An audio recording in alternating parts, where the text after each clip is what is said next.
Hello there, and welcome to the Get French Football News Preview Show. I'm Nathan Staples, and joining me this evening are Rich Allen and Jeremy Smith. The Coupe de la Ligue saw Ligue 1 sides enter the fray on Tuesday night, but came out with their heads held high, and who was by lowly opposition. All of that, and a look ahead to the Ligue 1 weekend after the latest headlines. So the Coupe de la Ligue did see some surprise results, but we'll start on Tuesday night, which was an all Ligue 1 affair, with Nantes stopping Montpellier's 9-game unbeaten streak with a 3-0 victory over Le Payard. Pedro Mendes saw a red card in the game as Koulibaly, Waris and Emiliano Sala all scored for Les Canaries. In the other game in the evening, Strasbourg beat high-flying Lille 2-0, thanks to Youssouf Fofana and Dimitri Léonard, as Lille made many changes to have a bit of a chance of their game against Paris Saint-Germain on Friday night. On Wednesday, plenty of sides managed to just about sneak through to the next round. Nice needed to rely on goals from the double from Remy Valter to beat Auxerre 3-2, who saw Jean Marcelin sent off in the last few minutes. Le Havre beat Le Troyes in a Ligue 2 clash as Dijon finally started scoring goals again as they won 3-1 against Caen. Guingamp needed penalties in a goalless draw against Angers. Amiens managed to eventually sneak past Metz 2-1, while the two big upsets happened in the final two games, as in Orléans beat Reims on penalties after a 1-1 draw, while Toulouse continued to struggle as they lost 1-0 to Ligue 2 side Lorient. The other game that was supposed to be played this midweek between Nîmes and Saint-Etienne was called off and postponed for a later date due to heavy rain. And that's all for now, but for all the latest in the world of French football, head on over to our website at www.getfootballnewsfrance.com and follow us on Twitter at GFFN. We start this week straight into the league previews, and we've got 5 great games this weekend for you, with teams competing both at the top and bottom of the table. And we're going to start with Friday night's game because it's a humdinger, Rich, is the best way to really describe this one. It's between top and second as Paris Saint-Germain host Lille. It's a real test for Les Deux, but let's concentrate on the leaders to start off with, who have 33 points. They have a goal difference of plus 33, 11 wins out of 11, a Ligue 1 record, and even a European record, matching that one of Tottenham Hotspur that they set several years ago. But the big news coming out of the club today is, out of the last couple of days at least, is Angel Di Maria has signed a new contract that will run for another couple of years. It's a good move for what you could arguably say, and it might be controversial in some circumstances, although he is the top assist maker in Ligue 1 at this moment. He's possibly one of their best players so far this season. Absolutely. I think if you look at the calendar year especially, he's really stepped up his game. It's great to see. You know, we know that he's got it in him. But yeah, no, he's I don't think there's too much argument about it. That certainly, as I say, the calendar year, the sort of key contributions that he's provided to the team have been hugely vital. I mean, you only have to go back to the last Champions League game and that excellent goal to salvage a point at home to Napoli. Yeah, it's a terrific result for Paris Saint-Germain to keep him hold, although I don't think they were thinking about really selling him, but focusing, I suppose, refixing toward the game that's going on Friday night. And it's going to be a real test for Paris Saint-Germain. They have done some great results recently. They obviously won Le Classique last weekend. They powered through that Lyon game with a great 20-minute spell from Mbappe pulling them through. But if anything, Lille are the form team in Ligue 1 other than themselves. It's going to be a real water test to see not just where Lille are, but exactly how Paris Saint-Germain are going to fare against a team that, compared to the other two, are a great counter-attacking side, and with the dominance that Paris Saint-Germain tend to have on the ball, and also the fact that they can be a little bit caught out in defence, it will be probably maybe their sternest test so far in a domestic capacity, at least anyway, Rich. I would suspect so. I mean, certainly this is a Lille team that's going to come to the Parc des Princes with no fear. They're coming full of confidence.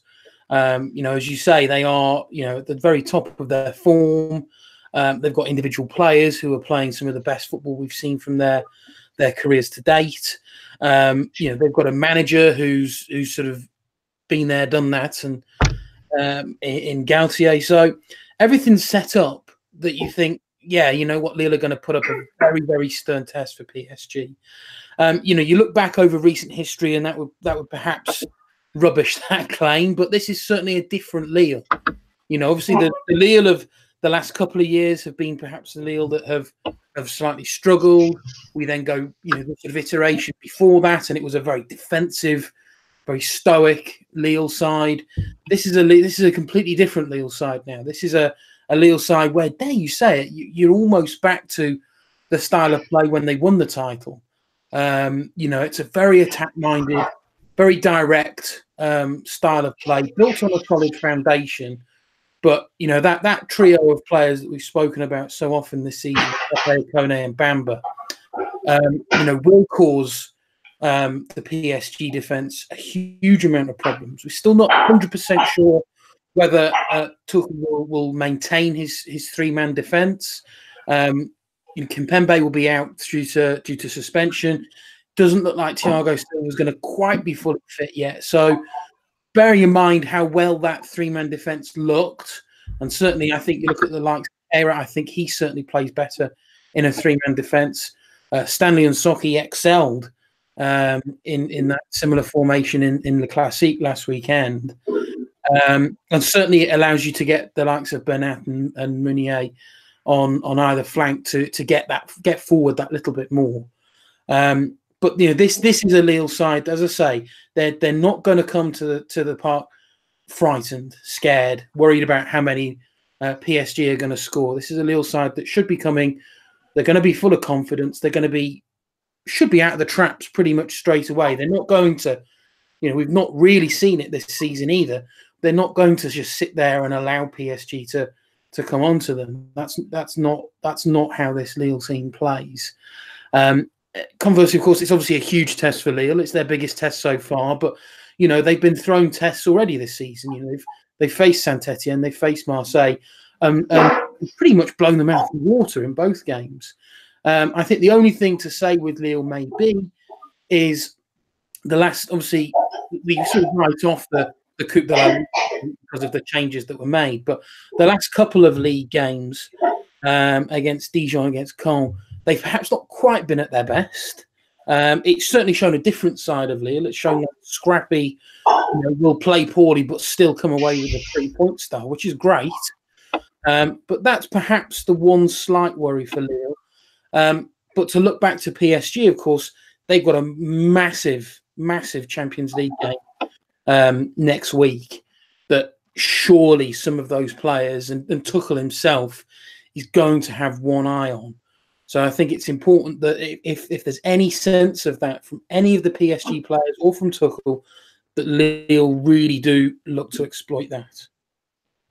And focusing again on Lille, Jess, they've had a great run of it. 6 wins out of the last 7 is no mean feat, really. And they've a couple of 1-0 losses this season that will give them a little bit annoyed, but they'll be delighted they're in second. This is a real test for them again. But at the same time, they've put a little bit of pressure on themselves, having rested some players in midweek and obviously gone out of the Coupe de la Ligue. So their focus is quite clearly on trying to build on what they've started in Ligue. And this is a great opportunity to do that. Is there a pressure on them, or do you feel like for Galtier's side this is maybe a game with no pressure on them to try and express themselves? I don't think there's too much pressure. Obviously, the fact that they started the season so well, that they'll want to sort of maintain their good form and more than that, probably maintain the aura that they've been building up and the sort of fear factor for other teams that have been facing them and are due to face them in the near future. But the fact is that any team, arguably playing PSG full stop, but certainly playing them in Paris, are not going to go into the match expecting to win. Possibly a draw on a good day, and if PSG have a very bad day. But I don't think they should be putting too much pressure on themselves. I guess that obviously the worst thing that can happen is a real mauling. But even then, Lyon came away with a 5-0 defeat after. You can sort of read it both ways. That terrible that they lost by so many after competing for a good hour of the match, but at the same time they were able to compete. So I think I don't think if Lille come away with a defeat, I don't think it will be too disappointing. I think that the crucial thing for them is to sort of keep up all the good things that they've been doing this season, so that they can sort of come away and I think the next couple of matches are winnable, home to Strasbourg and away to Nice before a big one against Lyon. They just want to maintain all the confidence that they've built up within their squad, and possibly the sort of trepidation that other teams will now start to feel facing them. They'll just want to make sure that they still come across as one of the best of the rest, if you want. Absolutely. So let's get some predictions in this one, and I'll start with you, Rich. What do you think the score will be in this one? I'm going to perhaps be slightly bold here and hope for a really excellent game, and I'm going to go for a 2-2 draw. Jez? I'm going to be even bolder. I just think this could be so open because I'm still not convinced about either team's defence. It's kind of wishful thinking, not in terms of the result, but in terms of the entertainment factor. I think it could be a goal fest. I'm going to say 4-2 PSG. I think this definitely has goals written all over it, really. You think of those three great, interesting young attackers for Lille against the inexperience of the back line with so many injuries really there as well. And then you think of the other way around of Mbappe and Neymar against Jose Font, which would give most people nightmares really more than anything. I think it'll be 3-2 Paris Saint-Germain. It's hopefully going to be a really exciting game, but do tune in on Friday night because it's going to be a top matchup. It really is going to be. On to another game between sides with sort of middling fortunes at the moment as Lyon take on Bordeaux. And Jez, this week for Lyon, at least anyway, it's been a bit of a funny one with the Memphis Depay story sort of coming out, with him saying after the game against Angers where they won 2-1 thanks to his assist and a goal, although he's maybe exasperating what is essentially an open goal and a pass across to a player in an open space. But he said he needs more respect shown to him. He should be starting every game because he is a quote unquote sort of star player. Bruno Genesio had the confidence to call him out on that bluff in very emphatic style. If you do get a chance to read it, folks listening at home, it is great stuff. He says, I do apologise to Memphis Depay for turning up for training late, for being lazy, etc., etc. It's a very spicy one, shall we say. What do you think to the comments coming out? I mean, is this the old arrogant style of Memphis coming back into the fray? But does he have a point with him scoring so many goals and filling the stat sheets as he has over the last couple of months? I mean, a lot of United fans would point to that a little bit, but at the same time, what we will regularly say, his performances maybe haven't quite matched up to that. So is he right? Is Genesio right to call him out? I think Genesio is definitely in the right. I mean, One interesting thing that I saw from a Lyon fan, which possibly is a slight worry, is that someone called out. I think it was Bilal Ghazi who first talked about all the stuff about Memphis Depay and Genesio, and said, you know perfectly well that there are lots of tensions in the Lyon changing room, but this isn't one of them, which is a slight concern if there's other things going on there as well.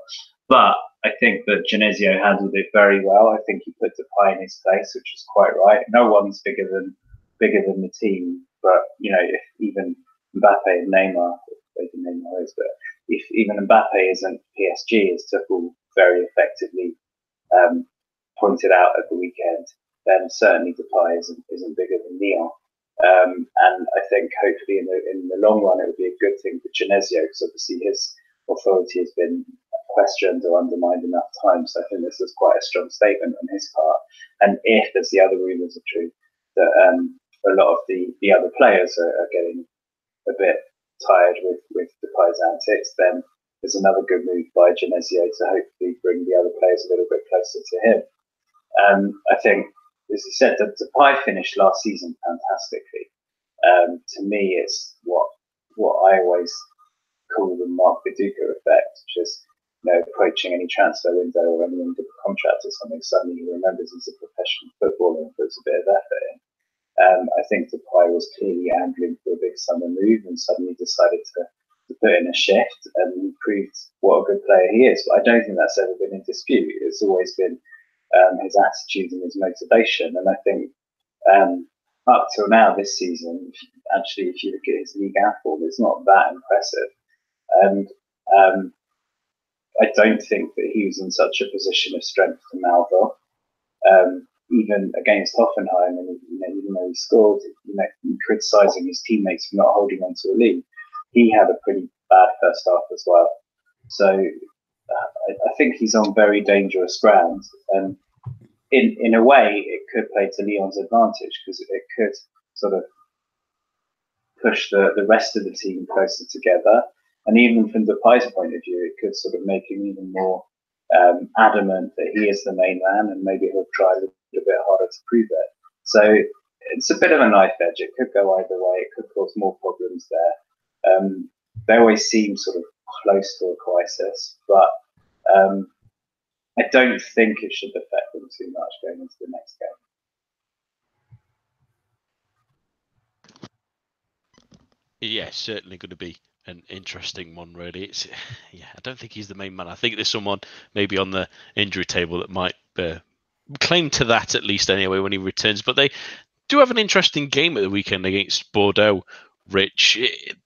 Since the replacement of Gus Poyet and a new man coming into the helm into the frame, it's been mixed, but it has got worse recently. They've lost three of the last four, or in fact 4 of the last 5 really in all competitions, including obviously the sort of shambles they've been in the Europa League. But a loss to Montpellier, who are on a good run, but the loss to Nice was a bit disappointing last week. They haven't quite picked up where they sort of were in mid-September, where they started to turn the corner, especially the game against Lille. But they're a little bit hard to predict at the moment, aren't they, Bordeaux? You can't really tell which style and which form of Les Jourdain is going to turn up.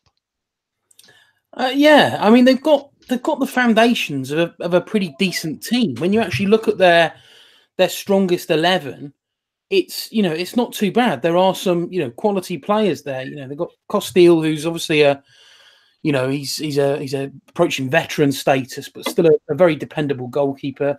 They've got Jules Koundé, who's he's a very promising young defender. They've got Sankare, who on his day is a pretty bullish midfielder. They've brought in Yann Caramo on loan, who seems to have hit the ground almost running, and it's certainly nice to see him back. They've got Jimmy Briand, who's not going to set the world alight, but pretty dependable sort of mid-table striker, and then you got Francois Camino, who's he's arguably a bit of an enigma, really. On his day, he's terrific to watch, but he's still perhaps a little bit unpredictable. They just can't seem to string a consistent run of performances together where, from front to back, they're all on their A game. So much of their success this season has relied on Camino. He scored over half their goals this season so far. So there is a worrying reliance on him when he himself can't necessarily be relied upon for, as I say, a consistent run of form. But certainly, as I say, the sort of bare bones are there. And I think under Ricardo, they've got to, he's got to now work on, so how do I get these players to play together, play at their best, and put together. They have put in some pretty good performances this season. They're one of only 2 teams to beat Lille this season.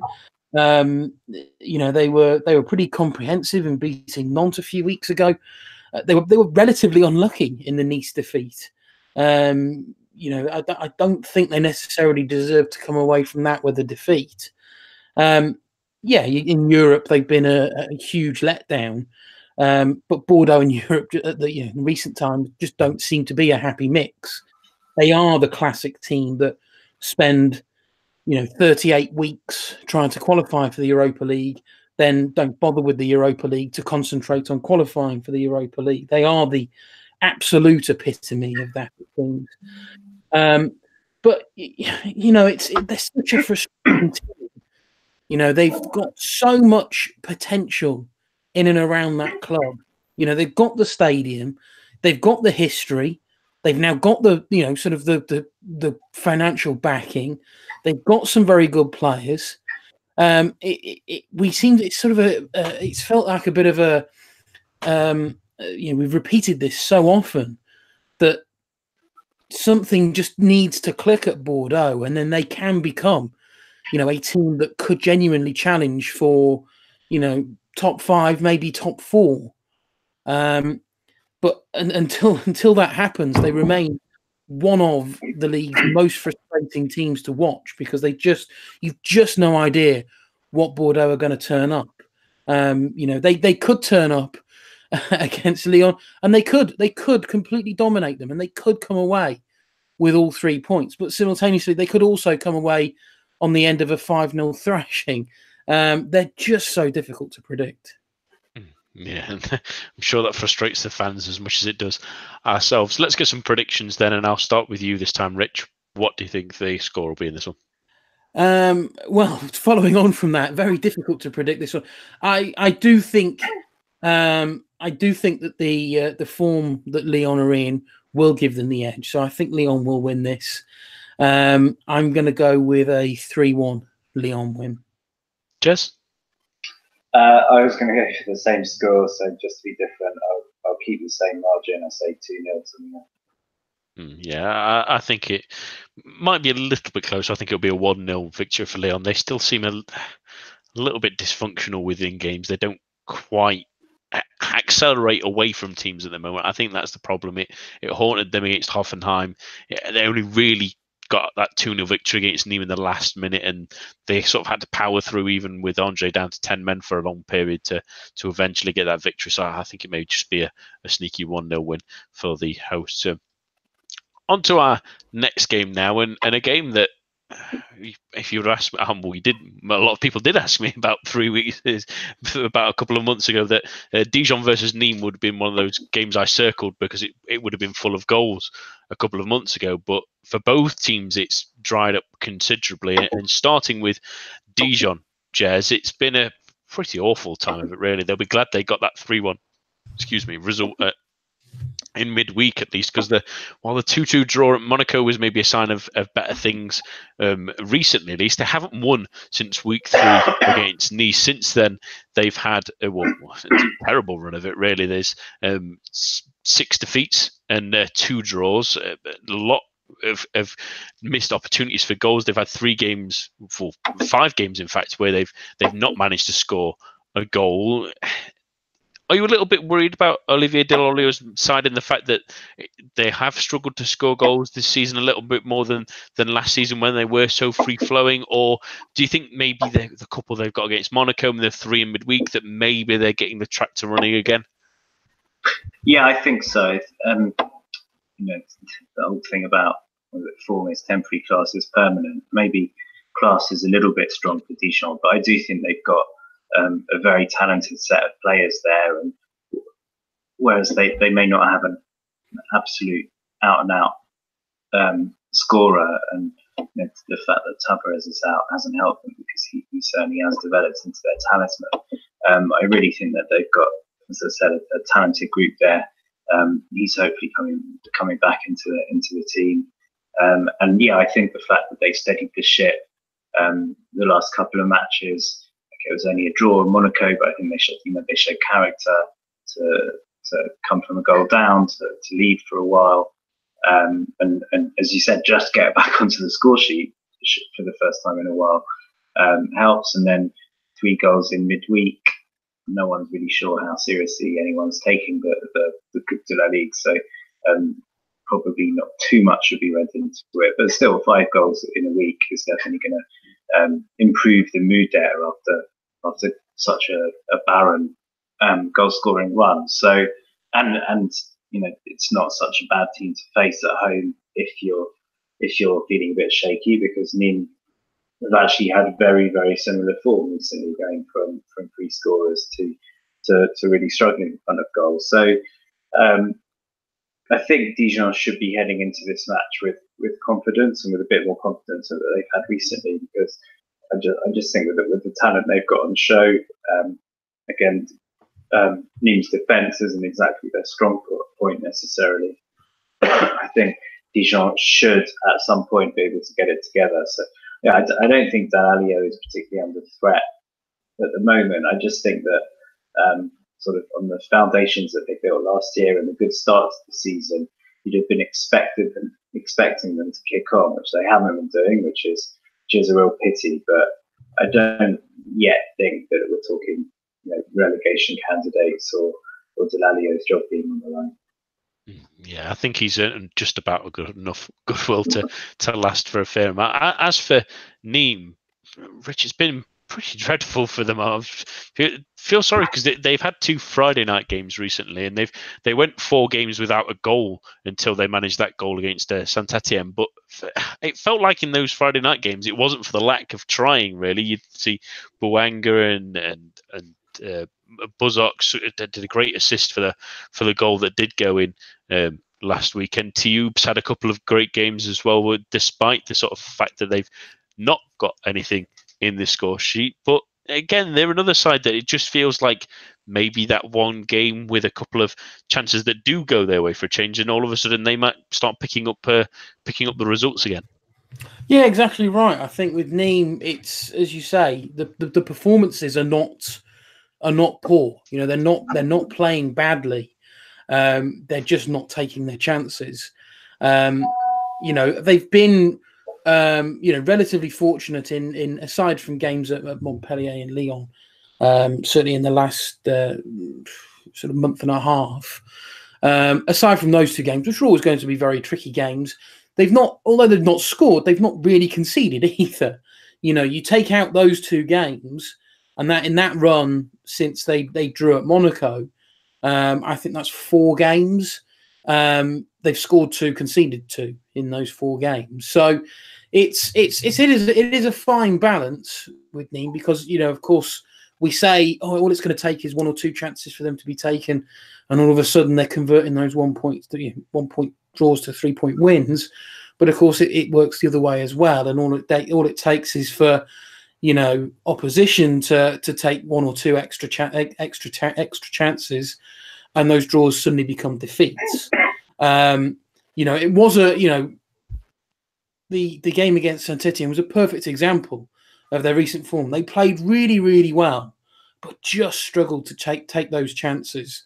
Now, against Saint-Etienne, a 1-1 draw, not a bad result, but you're coming into a game against someone like Dijon, who themselves are not in particularly good form either, and you need to be taking your chances.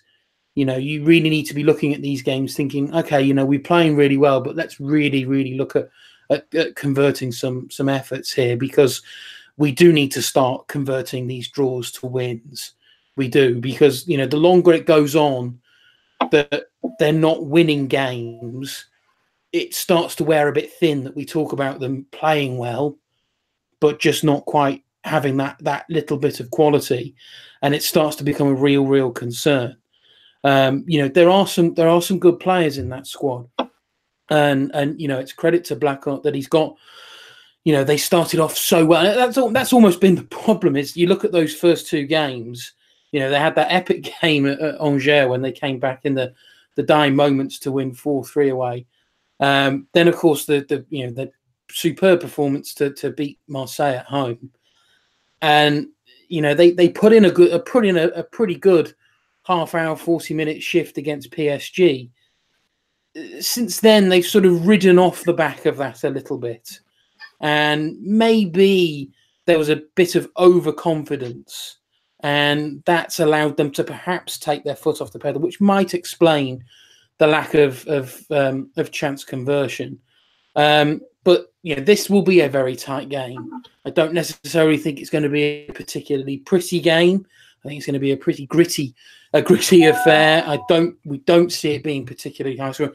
Yes, Dijon have found their net in midweek, and then they netted 2 away at Monaco last week. I don't necessarily see this as Dijon turnaround. Their form at home this season has been a complete shadow of last season's form. They were so strong at home last season, and this season it's disintegrated, their home form. I think they've already lost as many home games this season as they did all of last season. So certainly I think Nîmes can come in thinking we are playing well, but let's focus on now really taking those chances, because if they do, there's every chance here that they could come away with all 3 points. Yeah, and it's going to be a tight one, really, which is going to make the predictions pretty hard. But I'm going to go for a nice explosive 2-2 draw. They're both a little bit unlucky in front of goal at the moment, but at the same time, they're not particularly great defensively. So I think they might give each other enough chances to actually score goals, and it will end up in a draw. Jess, what do you think in this one? I think this will be the time that Dijon come good. I agree with Rich, just as I said that Dijon will be pleased to be facing a team like Nîmes. I suppose Nîmes can say the same thing, but I think Dijon will just come out on top 2-1. Rich?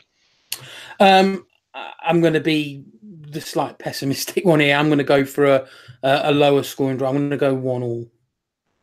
Let's hope that they both can be the entertainers that we were sort of praising at the start of the season, and they've maybe gone on a rocky patch, but it'd be great to see them flying at it again, but we'll wait and see.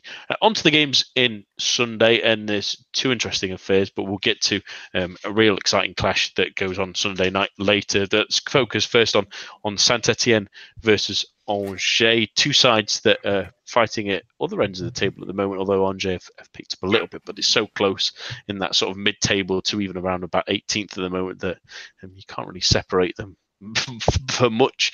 Jez, Angers, they got off to a terrible start to the season, really. They lost the first 3 games, but since then they've sort of picked up results here and there, but they haven't now won in the last 4 that coming against and that 1-0 victory away to Monaco. Again, similar to last season, they keep drawing games that maybe they should have nicked wins from. Again, against Strasbourg, against Reims, they'll be disappointed that they couldn't stick it with it and get the 3 points. But last week as well, they managed to nick a result despite sort of, if anything, really having a gluttony of chances in their first 30 minutes against Lyon, where they could have maybe had a good lead before. And Traoré, the captain, got sent off. What do you think about Moulin's side this season? It's been a sort of rocky road so far, but do they have enough about them to be a mid-table side again, or are you worried that their form again is allowing them to sort of slide slowly towards a potential relegation battle? I don't think they're quite at that stage yet. I think they've got a really good, solid side for sort of 2/3 of the pitch. I think they've got a relatively settled defence, which has included a couple of the players that had that really great defensive season the year that they went up for their first year in Ligue. I think they've got some talented midfielders. Santa Maria and Fulvini are 2 of the more underrated players in Ligue, and they do have attacking players who have their moments, like Tate and Capel, but I just, as solid as they are, and I think they're always going to be tough to break down. The concern, I think, is that unlike last year, they don't have an extremely reliable goal scorer. And I think that, again, the same way that Rich alluded to with Nîmes, I think too many of these draws are going to either remain draws or turn into narrow defeats, because they struggle a little bit to put the ball in the net. 13 goals so far isn't, compared to a lot of the teams around them, isn't the worst return in the world. But again, that those draws with a Toko Ekambi up front could easily have changed that match against Lyon. As you said, they with a little bit more of a sort of clinical attitude in front of goal, they could have already been a goal or two up before Lyon got their act together. So I think they could sort of leave quite a few points on the wayside just because they don't have someone to finish the chances that they made.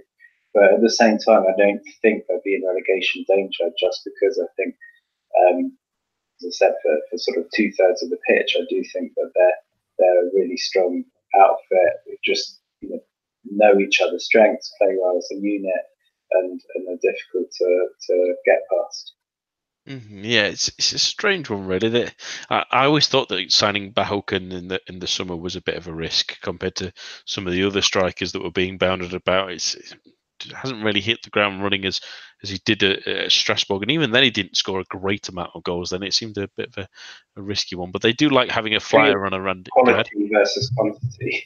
He scored one goal against PSG, and everyone just remembers that. Yeah, and we know that Angers do like taking a flyer on a striker, at least anyway, who's been in pro form. You think of Crivelli a couple of years ago as well. Now they do try to maybe think too far outside the box almost sometimes when trying to sign players. And another side, Rich, that's again a little bit confusing. They had a great end to September, Lever, in the wins against Caen and Toulouse and Monaco, 3 wins in a row. Then they had that sort of humbling sort of result against Lille. Since then, it's been 2 draws. Again, they might feel like they probably should have got more out of the game against Rennes, but at the same time, if Hatem Ben Arfa gets his penalty a little bit further inside the post, then they lose that game. Against Nîmes as well, they had chances. They went up in front within about 35 seconds, but again, they allowed Nîmes to slowly creep back into the game, and in the second half, in fact, Le Crocodile could have nicked that one as well. But what do you think to their form at the moment? They started the season with sort of good attacking flair and we're scoring a good amount of goals in that sort of September mix, but since then they've slowly sort of dried up. The team isn't quite playing at the same fluidity. At least they've got plenty of options, but they're just maybe falling into old habits again, aren't they?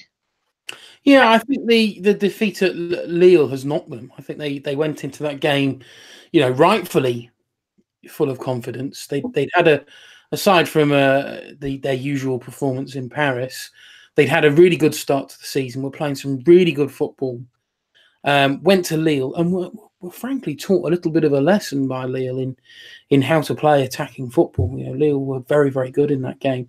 And since then, it's sort of the stuffing's been knocked out of Saint-Etienne. They've sort of retreated into their shell a little bit, it feels. They haven't, the last 2 games just haven't been the same Saint-Etienne we saw prior to that Lille game. They have been quite reserved. They haven't got that confidence that they were playing with before. They don't have that almost swagger. When you look at their, certainly some of the players that they have at their disposal in attack, in Kambela, in Saliba, in Khazri, of course, they are really, really talented players. And on their day are, 3 of them capable of changing the game. But all 3 of them, I think, have just retreated into their shells as well a little bit, which falls us and brings us back to, the Saint-Etienne of the Galtier era of it, them having to depend on that defence. As a starting 11, from front to back, there are a few teams I think that are pleasing, I think, on the eye as the Saint-Etienne side. You look at that defence, it's a really solid defence, some really good players. They got Mvia, they've got Selnes just in front of them, both of whom are playing terrifically. And then, as I've mentioned, you've got Khazri, you've got Kambela, you've got Saliba in front of them, and Lois Dioni leading the line. As a starting 11, that's a really strong starting 11. There are a few teams in the league, I think, that can compare with that.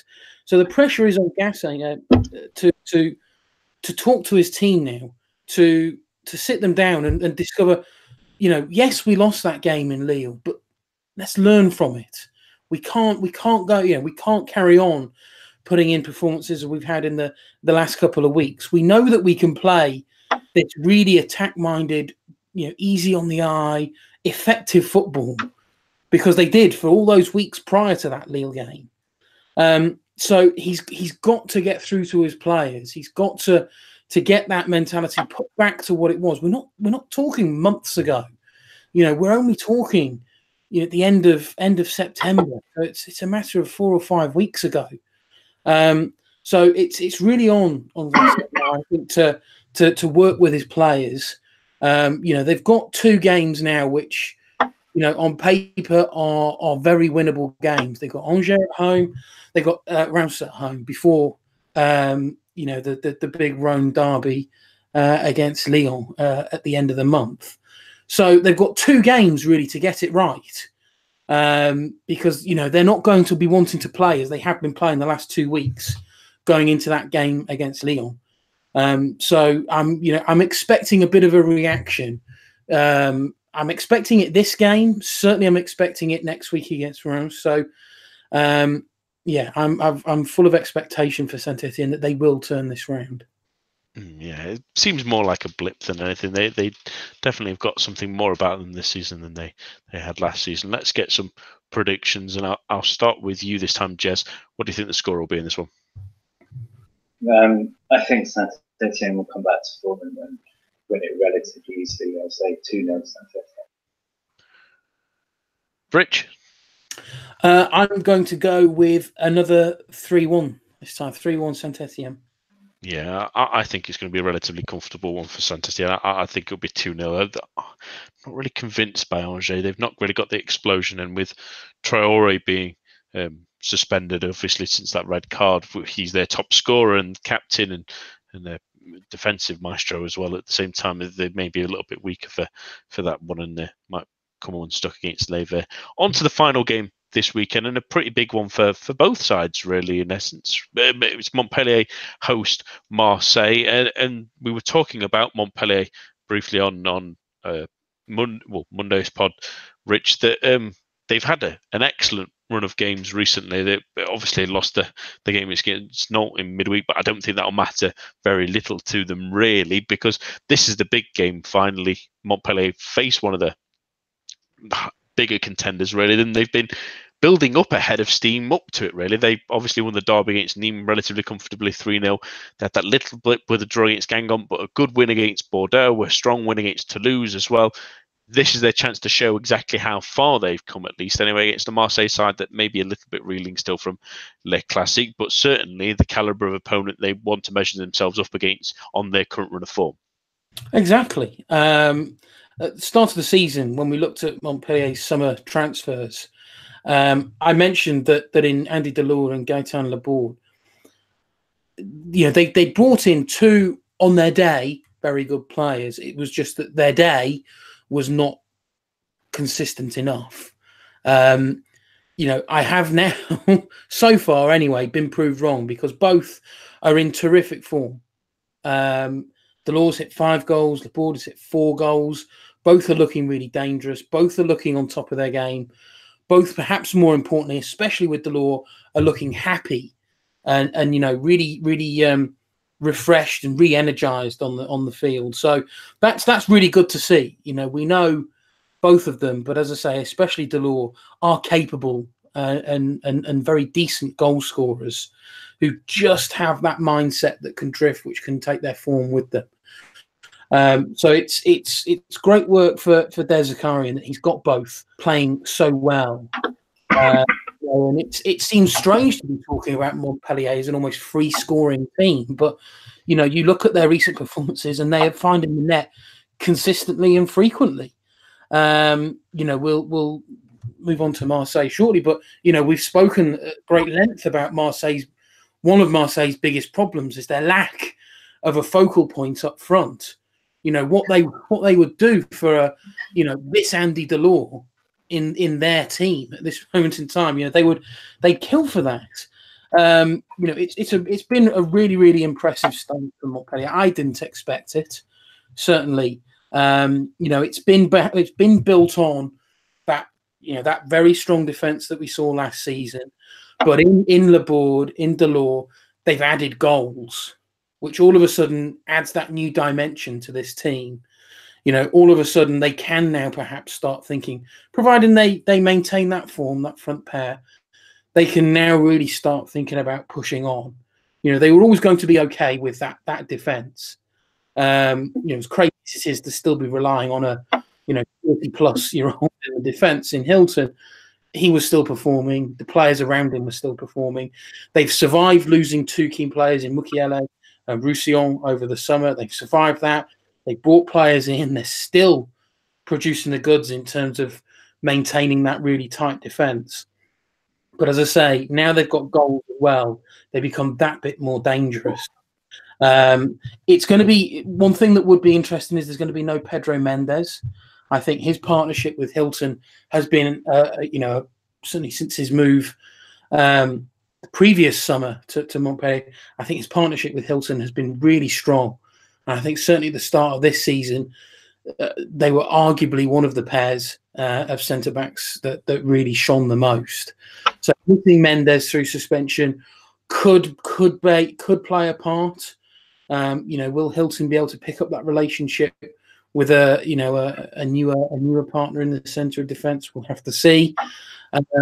But yeah, no, it's been a really impressive start for Montpellier, and it's going to be great to see how long they can keep this up. Yeah, because this is going to be their biggest test so far, certainly, Jez. But against a Marseille side, they'll be happy they've got Garcia under contract for a little bit longer, and we discussed that on Monday as well. But they'll certainly be wanting to bounce back after what in the end was at least a disappointing result against Paris Saint-Germain. They still haven't broken that curse, and it seems like they might struggle to eventually find a day where they will. But at the same time, this is a great opportunity for them to get back on the horse and also pull one of those teams in, Montpellier, and I'm sure they want to look at Lille as well, back closer to them as they try to challenge these Champions League places as well. Yes, I think it's become a big match for Marseille. At the moment they're 3 points behind Montpellier. Obviously, win this match and they're level on points and right back up there. Lose it and that's quite a big gap between the two. I think Marseille this season is pretty much what you'd expect Marseille to be, generally strong enough to beat the teams below them and struggling a bit more against the teams of a higher quality. And I think PSG they kind of stood their ground for a lot of the match, but you had the feeling there wasn't enough belief there that they could even get a result or make a goal. And the real worrying one was against Lazio, where they were really outplayed. So in a way, coming back here, even though it's away from home, I think that they'll hope to sort of be on kind of more solid ground back against one of their peers, or maybe a team that they consider sort of a lesser level to them, even though they're ahead of them on the table at the moment. And similarly to the recent away win at Nice, they'll be looking to get the result and sort of reassert themselves as one of the top sort of 2 or 3 teams behind PSG. But also talking about that Nice match, that for a lot of the match, Nice were certainly the first half, Nice were the better team, and Marseille were on the rack for quite a bit of it.